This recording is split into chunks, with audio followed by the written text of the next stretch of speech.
Court में चुनौती दी नहीं जा सकती थी, लेकिन अब कानून में बदलाव किया जा रहा है और इससे अब चुनौती दी जा पाएगी। हमारे विरोधी दल हमेशा सच्चर कमेटी की बात करते हैं। यह संशोधन सच्चर कमेटी के रिकमेंडेशंस के हिसाब से है। देश में कोई भी संस्था इस देश के कानून के ऊपर नहीं है, इस देश के संविधान के ऊपर नहीं है। किसी गरीब मुस्लिम के साथ अन्याय होता था, अगर वक्फ बोर्ड अन्याय कर रहा है तो आप वक्फ बोर्ड के ही ट्रिब्यूनल में जाइए, आप हाई कोर्ट और सुप्रीम कोर्ट नहीं जा सकते हैं। यह एक आम नागरिक को जो संविधान में अधिकार मिले हैं उसका सरासर हनन है। और वहीं देखिए, राज्यसभा में विपक्ष का जोरदार हंगामा। विनेश फोगाट के मामले पर विपक्ष की तरफ से जोरदार हंगामा राज्यसभा में किया गया। विनेश मामले पर विपक्ष हंगामा करते हुए वॉकआउट कर जाता है। विपक्ष के रवैये पर सभापति जो है उन्होंने नाराजगी जाहिर की। जगदीप धनखड़ उनकी तरफ से इस पर आपत्ति जाहिर की जाती है कि भाई आखिर ये हो क्या रहा है, ये बिल्कुल मेरे अपमान के जैसा है, मेरा अपमान किया जा रहा है। सभापति को पद पर चुनौती दी जा रही है। टीएमसी सांसद डेरेक ओब्रायन पर भड़कते हुए नजर आए सभापति जगदीप धनखड़। मांग को लेकर You are shouting at the chair. Your conduct is ugliest in the house. You are shouting at the chair. I condemn your action. Next time I will show you the door. How dare you shout at the chair? And senior leaders are not taking note of it. This is unbecoming conduct. I will not countenance it. तो land for job मामले में chargesheet दायर होने के बाद तेजस्वी यादव ने कहा कि उन्हें डर नहीं लगता। इस पर नगर विकास मंत्री नितिन नवीन ने जोरदार हमला किया। नितिन नवीन ने कहा कि भ्रष्टाचार में डूबे हर एक व्यक्ति को आज डर लगता है और अगर भ्रष्टाचार के बाद भी उन्हें डर नहीं लग रहा तो इस पर उन्हें सोचना जरूर चाहिए। खुद डरे हुए हैं और भ्रष्टाचार में जिस प्रकार से आपने जॉब फॉर जमीन घोटाला किया, आपके पिताजी और आपके पार्टी के लोगों ने चारा घोटाला से लेकर हर घोटाला किया, आज आपका पूरा परिवार चार्जशीटेड है। आपको तो शर्म आनी चाहिए कि किस प्रकार से एक राजनीतिक परिवार के व्यक्ति जिस प्रकार से आज पूरे राज्य में आप मुख्यमंत्री रहे और ये रहे अन्य पदों पर रहे, आज पूरा परिवार करप्शन में डूबा हुआ है। इसके लिए आपको शर्म के बजाय आप कह रहे हैं कि मैं निडर हूं। ऐसा निडर भगवान मालिक है, ऐसे निडर व्यक्ति का जो भ्रष्टाचार करके कहता है कि मैं निडर हूं। बिहार सरकार की ओर से स्कूली छात्र और छात्राओं को FLN किट यानी कि foundational literacy and numeracy kit दिए जा रहे हैं। मोतिहारी में सरकार इसकी पहल के बाद बच्चों में जो है साफ तौर पर खुशी नजर आती है। सरकार की जैसे ही ये पहल दिखी उसके बाद बच्चों ने इस पर खुशी जाहिर की। किट और बैग मिलते ही सुगौली के बिलवतिया मध्य विद्यालय की छात्राओं ने सीएम नीतीश कुमार को शुक्रिया कहा। स्कूल के 6ठी, 7वीं और 8वीं क्लास के छात्र और छात्राओं को ये किट दिए गए हैं। शिक्षकों ने भी बच्चों को हर दिन किट के साथ स्कूल आने की सलाह दी। इससे पहले स्कूल में क्लास 1 से लेकर 3 तक के छात्रों को इस किट का वितरण किया गया था। पहले वर्ग 1 से 3 तक के बच्चों को FLN किट वितरण हो चुका है और अब दूसरा का फेज में 6, 7 और 8 के बच्चों को जो नामांकित बच्चे हैं उनको किट का वितरण हो रहा है। क्या क्या चीज मिला है किट में? 2 कॉपी है, एक स्टूमर है, एक स्केल है, एक बुक है, एक और बुक है और क्या क्या होना चाहिए और मिलता था? हाँ, बोतल, हाँ, इंग्लिश का बुक और मैथ का बुक। मोतिहारी में भारी बारिश ने लोगों की परेशानी को इस वक्त बढ़ा दिया है। चकिया नगर परिषद इलाके में बारिश के बाद जल जमाव जैसे हालात हैं। टूटी सड़क में बड़े गड्ढे इस वक्त देखिए लोगों की परेशानी को कैसे बढ़ा रहे हैं। किसी भी वक्त हादसे की आशंका बनी रहती है। टूटे सड़क और जल जमाव से जूझ रहे लोगों ने अधिकारियों पर लापरवाही का आरोप लगाया और जल्द से जल्द सड़क की मरम्मत करने की अपील की है।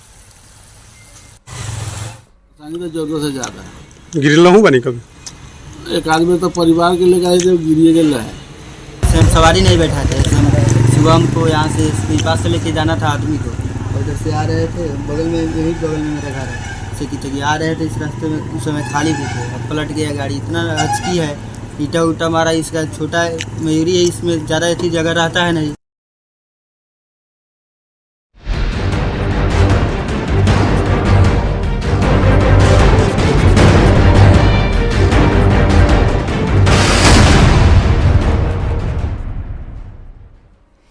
ना कोई नदी और ना कोई सड़क, खेत के बीचों बीच पुल का निर्माण कर दिया गया। अररिया में रानीगंज के पुल की हमने कुछ दिन पहले तस्वीर आपको दिखाई थी। अब ऐसी ही एक तस्वीर पलासी से भी सामने आ गई और इस वक्त देखिए आपके टीवी स्क्रीन पर 3 तस्वीरें दिख रही हैं। अररिया जहां पर खेत में पुल बना दिया गया, पलासी में पुल बना दिया जाता है और देखिए समस्तीपुर में भी ये अनोखा पुल आपको दिख जाएगा। बीचों बीच खेत में पुल का निर्माण किया गया है। हैरत की बात यह है कि इस पुल तक पहुंचने के लिए ना तो कोई अप्रोच रोड है और ना ही कहीं कोई सड़क आपको दूर दूर तक नजर आएगी। बीचों बीच खेत में ये पुल खड़ा कर दिया गया, बना दिया गया। बिहार के जो विभाग हैं वो कैसे भ्रष्टाचार में लिप्त नजर आ रहे हैं और जो इन पुलों को लेकर जो तस्वीर सामने आती है उससे ये साफ जाहिर होता है जहां पर इसका औचित्य नहीं, जहां पर इसकी जरूरत नहीं, वहां पर आखिर पुल का निर्माण हुआ तो हुआ क्यों और कैसे। इसी के साथ तीसरी तस्वीर देख लीजिए, समस्तीपुर के खानपुर की है जहां पुल तो बना लेकिन अप्रोच रोड के अभाव में लोग लोहे की सीढ़ी से पुल पर चढ़कर एक तरफ से दूसरी तरफ आने जाने को मजबूर हैं।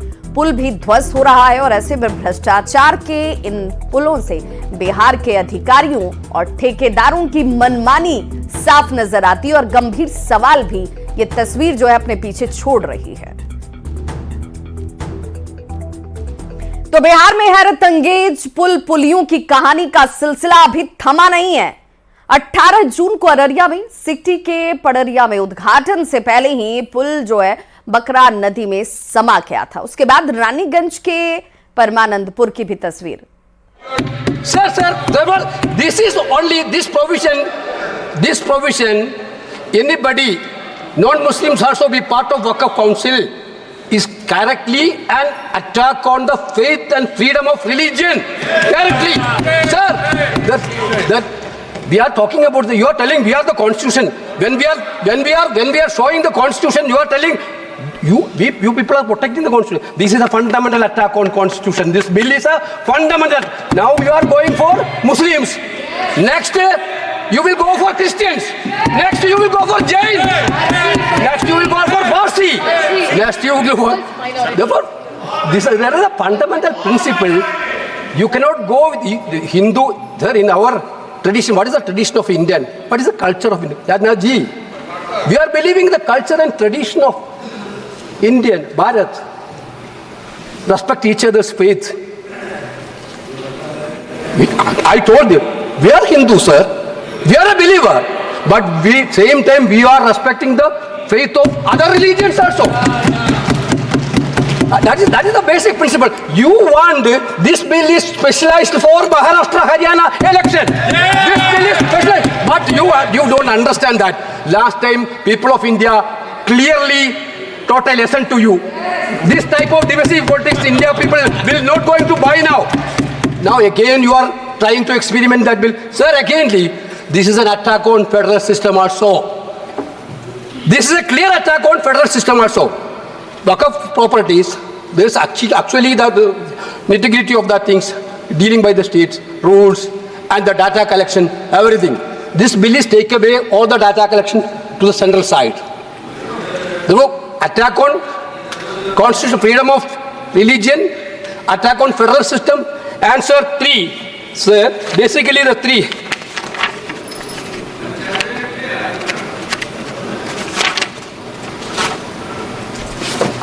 Sir, clearly,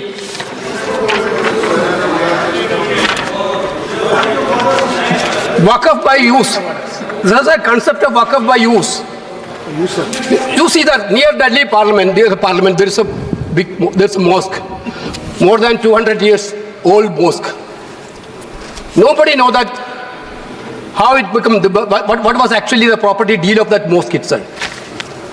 You are removing the clause of Waqf by use through this amendment. That means there is going to be a dispute in each and every mosque where there is no deed. What will be the happen? Your fundamental idea is to create conflict and create the anger between the communities and make violence everywhere. Okay, I can understand if you want a prospective bill on this cross. There is still bit justification. Retrospectively, you are taking over all the pilgrim centers which have now did. There were traditional it. तो केंद्रीय मंत्री किरण रिजिजू ने ये bill पेश कर दिया। अब इस पर इस वक्त चर्चा चल रही है। और चलिए एक बार फिर से आपको बिहार के हैरत अंगेज पुल पुलियों की कहानी के सिलसिले को बढ़ाते हैं आगे, क्योंकि 18 जून की हम जिसकी चर्चा कर रहे थे, अररिया की सिकटी के पड़रिया में उद्घाटन के पहले ही पुल जो है वो बकरा नदी में समा गया और उसके बाद रानीगंज के परमानंदपुर गांव में बीच खेत में ही पुल को बना दिया जाता है, जिसकी तस्वीर भी आप इस वक्त देख रहे हैं। अब तीसरी तस्वीर पलासी के बरकुंभा गांव से भी सामने आ गई, जहां पर बिना सड़क और अप्रोच पथ के ही पुल का निर्माण कर दिया गया। अब सवाल इन अधिकारियों से पूछा जाना चाहिए, इस निर्माण को करने वाले ठेकेदारों से, कि आखिर इस पुल का इस्तेमाल लोग करने के लिए पहुंचेंगे कैसे, आएंगे कैसे। ग्रामीण कार्य विभाग के अनोखे पुल पर अररिया से इस खबर पर ज्यादा जानकारी दे रहे हैं न्यूज़ 18 संवाददाता सतीश कुमार। बिहार में हैरतअंगेज पुल पुलियों की कहानी का सिलसिला अभी थमा नहीं है।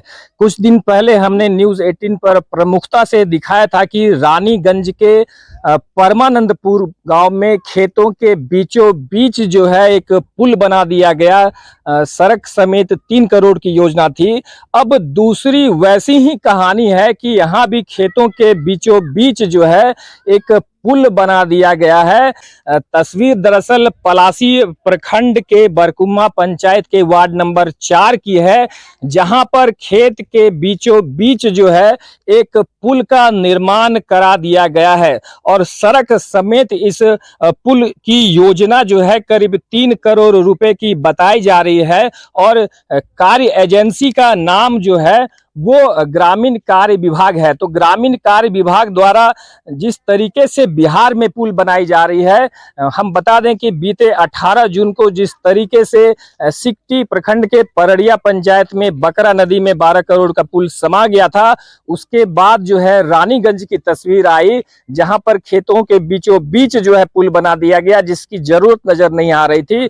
उसमें अररिया की डीएम इनायत खान ने जांच का आदेश दिया है, जांच हो रही है। अब यह एक नई तस्वीर सामने आई है। विभाग द्वारा जो है 2021 में यह निर्माण कार्य शुरू हुआ था और 2022 में समाप्त होना था, जो अब तक जो है कंप्लीट नहीं हुआ है। और सामने बिल्कुल देखिए खेत है, हरा भरा खेत है, तो खेत के बीचों बीच जो है एक पुल की और तस्वीर सामने आई है, जहां पर विभाग की लापरवाही जो है साफ तौर पर नजर आ रही है। स्थानीय ग्रामीणों का कहना है कि विभाग द्वारा कोताही बरती गई है। अप्रोच पथ का निर्माण करा दिया जाता तो पुल की स्थिति वैसी नहीं रहती। यहाँ के जो 4-5 पंचायत के जो लोग हैं इससे लाभान्वित होते, लेकिन महज कुछ मीटर की जो दूरी है वो वहां पर अप्रोच पथ का निर्माण नहीं किया जा सका है, जिसकी वजह से यह पुल बेकार साबित होता नजर आ रहा है। सतीश कुमार,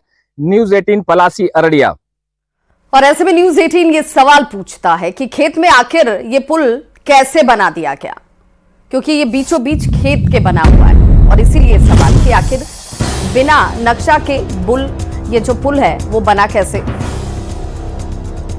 पुल के नाम पर करोड़ों का गबन क्यों किया गया, आरोपियों पर कार्रवाई आखिर कब होगी, लोगों की परेशानी के लिए जिम्मेदार कौन है।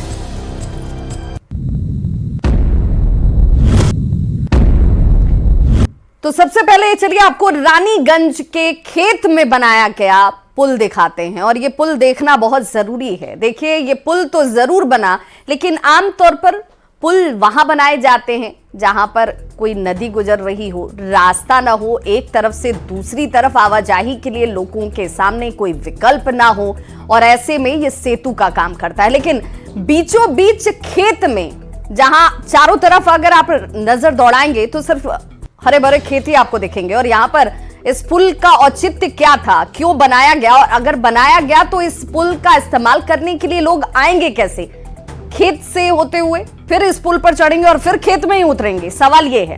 अब जरा देखिए ये पलासी की तस्वीर जरा देख लीजिए। यहां पर पुल तो बना दिया गया, लोगों ने इस पर खुशी भी जाहिर की, लेकिन देखिए एक शख्स आपको पुल के ऊपर खड़ा दिख रहा होगा, लेकिन इस पुल से अब नीचे उतरने के लिए उसे जद्दोजहद करनी है।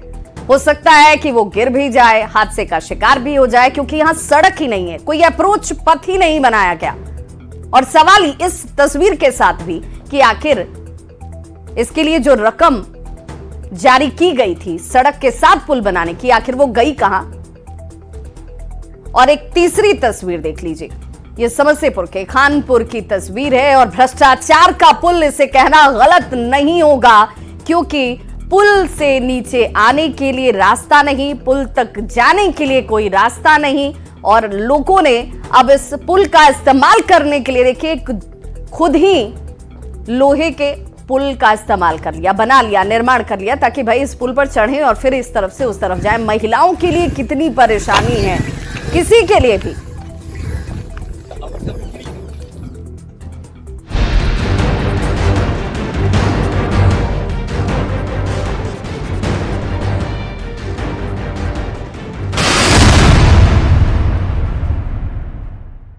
और इस वक्त एक और बड़ी खबर सामने आ रही है। शिक्षा विभाग के एसीएस का पत्र, जी हां, शिक्षकों की भूमिका और दायित्व बांटे गए हैं।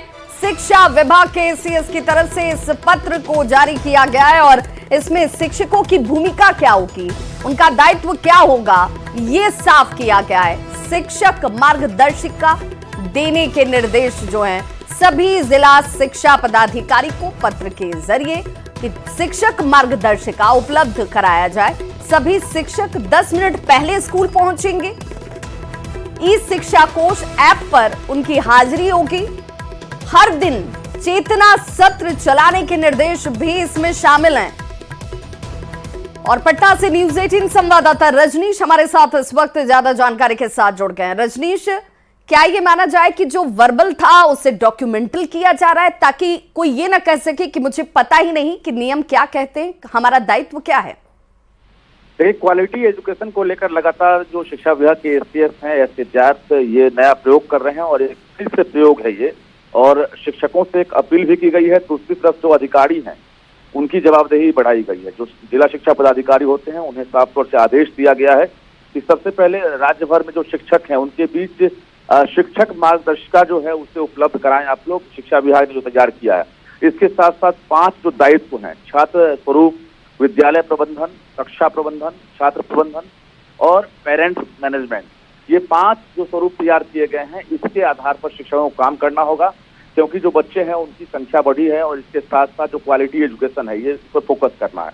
तो 10 मिनट पहले स्कूल पहुंचना है और कक्षा प्रारंभ होने के साथ ही शिक्षकों को क्या सब करना है, उसके साथ अनुशासन की कितनी आवश्यकता है, इसको लेकर फोकस करना है। और इन्होंने शिक्षकों की तारीफ भी की है, उनके रोल के बारे में भी इन्होंने कहा है कि जो एक शिक्षक होते हैं वो एक तरह से कहा जाए तो जलती मोमबत्ती की तरह होते हैं और ये खुद जलते हैं और इसके साथ साथ दूसरे की राह को प्रकाशित करते हैं। तो एक कहीं न कहीं नजीर पेश करने की सलाह भी दी है इन्होंने।